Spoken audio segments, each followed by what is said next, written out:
Hello बच्चा लोग। आगे बढ़ने से पहले एक बार देख लेते हैं कि अपन क्या क्या सीख चुके हैं।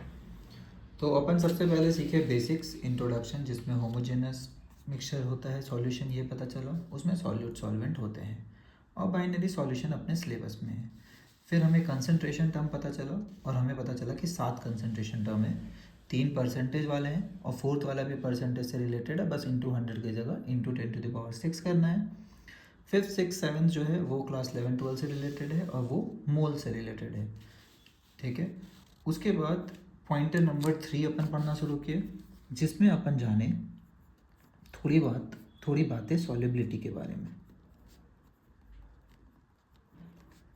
इसमें अपना फर्स्ट पॉइंट पढ़ा गया सॉलिड इन लिक्विड वाला सॉल्यूशन के बारे में। इसमें कुछ वर्ड्स अपन सीखे, जैसे डिज़ोल्यूशन क्या होता है, डिज़ोल्व होने के सिस्टम को डिज़ोल्यूशन बोलते हैं, प्रोसेस को। उसके बाद हम लोग सीखे कि क्रिस्टलाइजेशन होता है, अगर ज़्यादा है हो जाए तो वो क्या होने लगता है, क्रिस्टल बन के बाहर निकलने लगता है। ठीक है।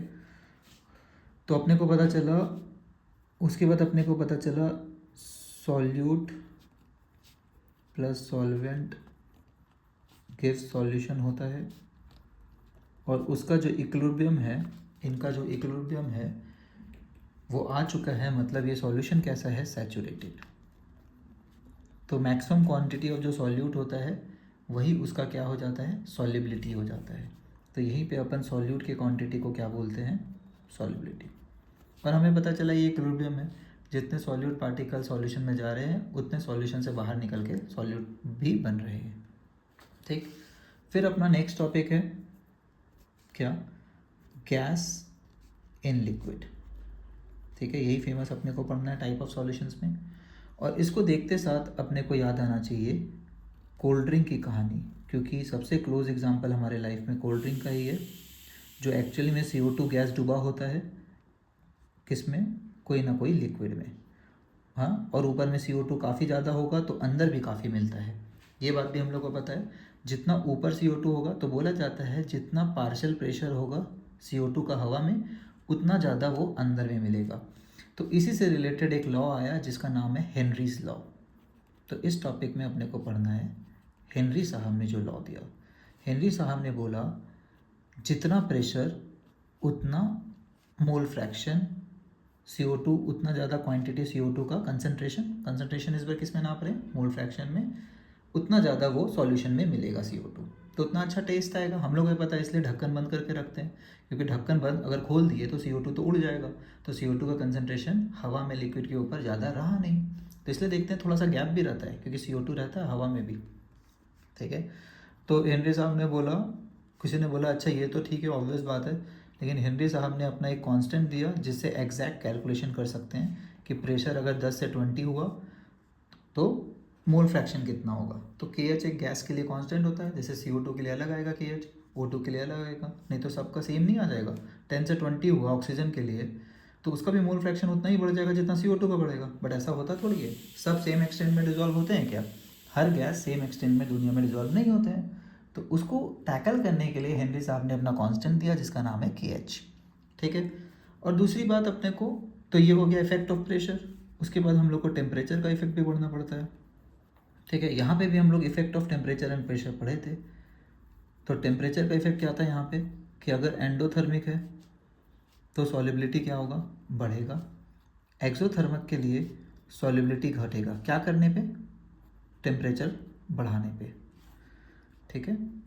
तो generally solid and liquid endothermic type ही होता है। तो और फिर सेकंड चीज़ पढ़े प्रेशर, और प्रेशर में पढ़े कि इसमें कोई इम्पैक्ट नहीं मारता है, क्योंकि सॉलिड और लिक्विड दोनों ही इनकम्प्रेसिबल होते हैं। यहाँ पे प्रेशर का इम्पैक्ट हेनरी साहब समझाए, और टेम्परेचर कॉमन सेंस से फिर से समझ सकते हैं कि जब कोल्ड ड्रिंक ठंडा होता है तो उसका टेस्ट एकदम मस्त रहता है, लेकिन जैसे ही गर्म होने लगता है टेस्ट बेचारा ख़राब होने लगता है।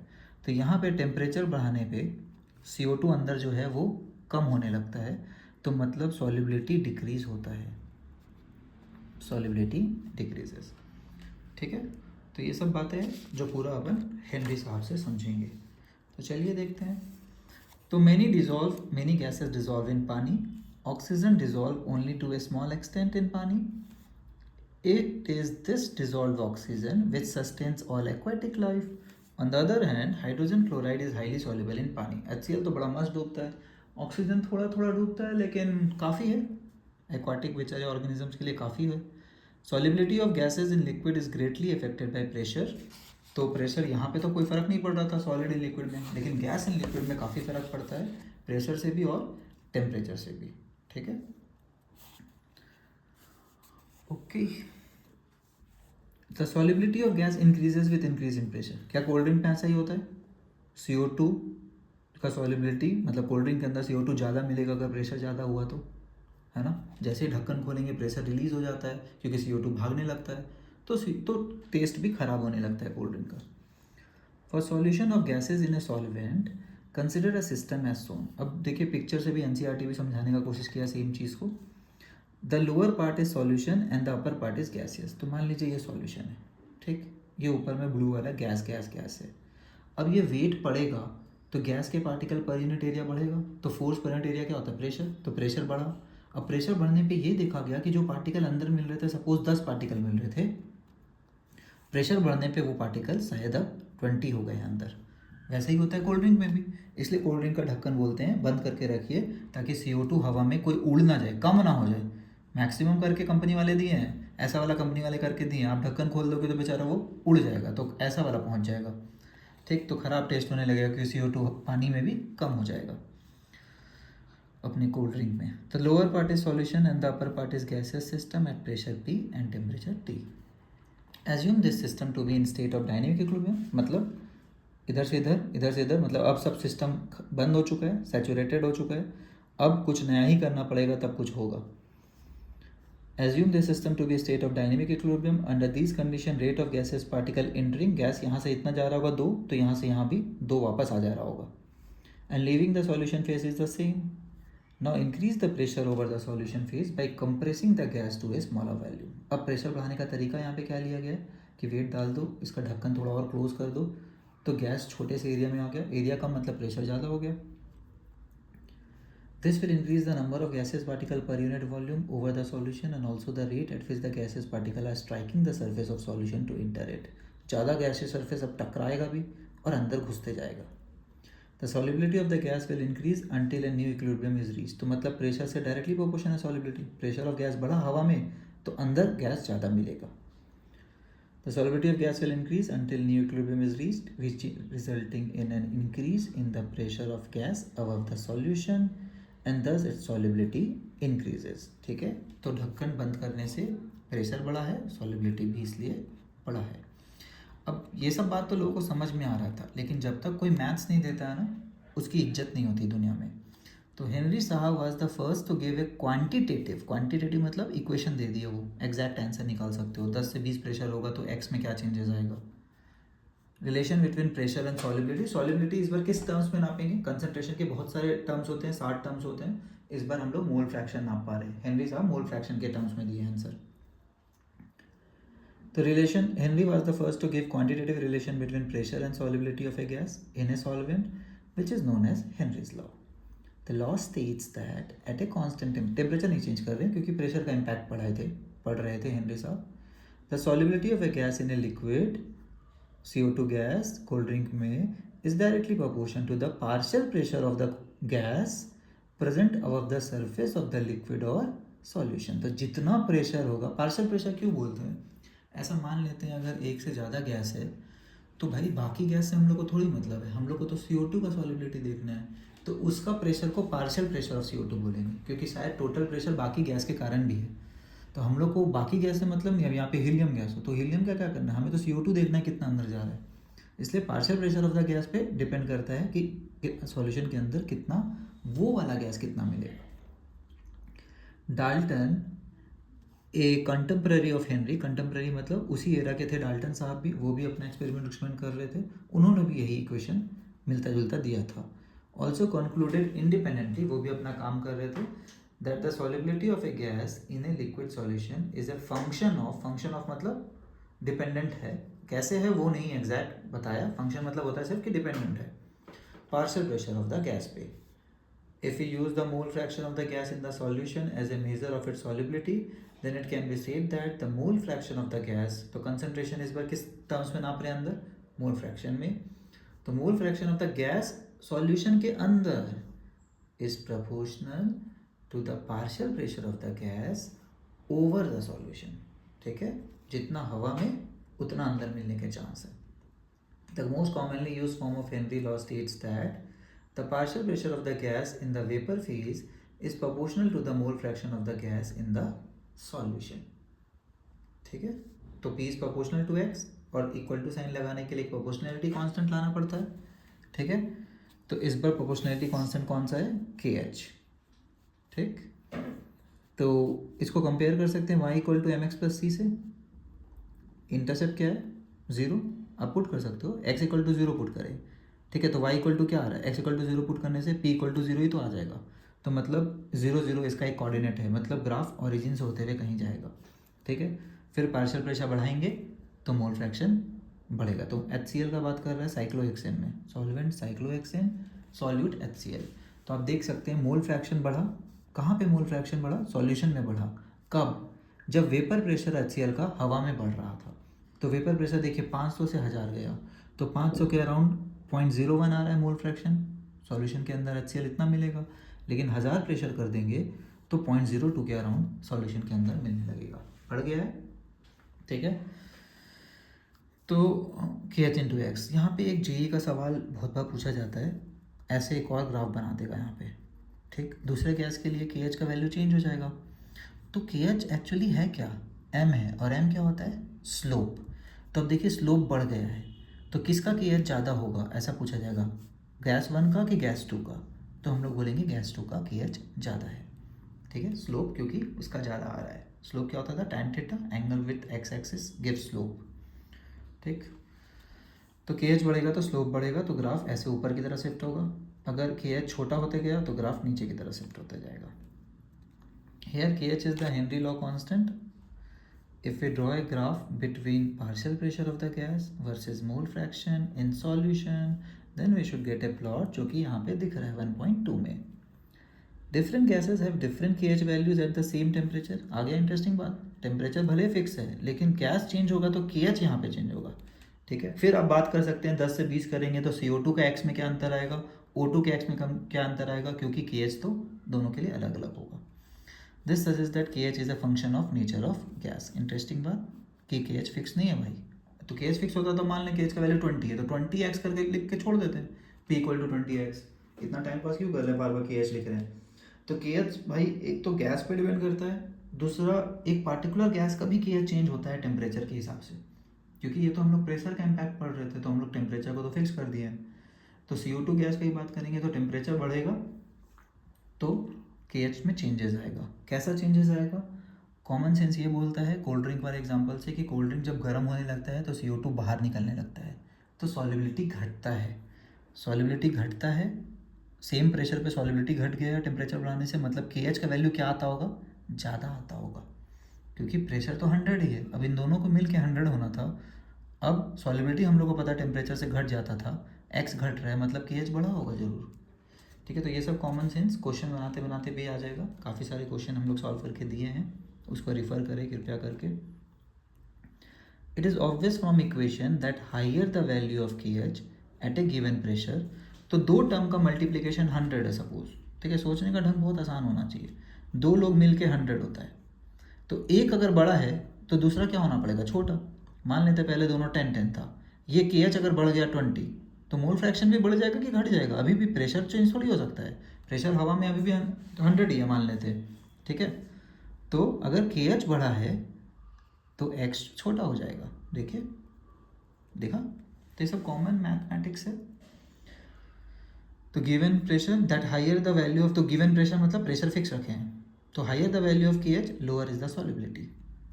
It can be seen from table 1.2. KH value for N2O2 increases with increasing temperature. तो KH कब बढ़ता है, जब टेम्परेचर बढ़ता है. तो एक बात पक्का है, अगर ये 100 डिग्री पे सपोज ये 50 केल्विन पे दिया हुआ वैल्यू, तो ये जरूर 100 केल्विन का वैल्यू. K कैसे बढ़ा, नहीं तो अगर सेम गैस के लिए है.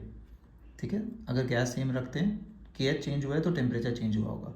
तो हाई टेम्परेचर पे केएच बढ़ जाता है, इसलिए सॉलिबिलिटी घटता है। अब समझ में आया? गर्म कोल्ड ड्रिंक जो होता है वो उसमें CO2 अंदर कम क्यों होता है? टेस्ट क्यों ख़राब लगता है या मीठा लगने लगता है?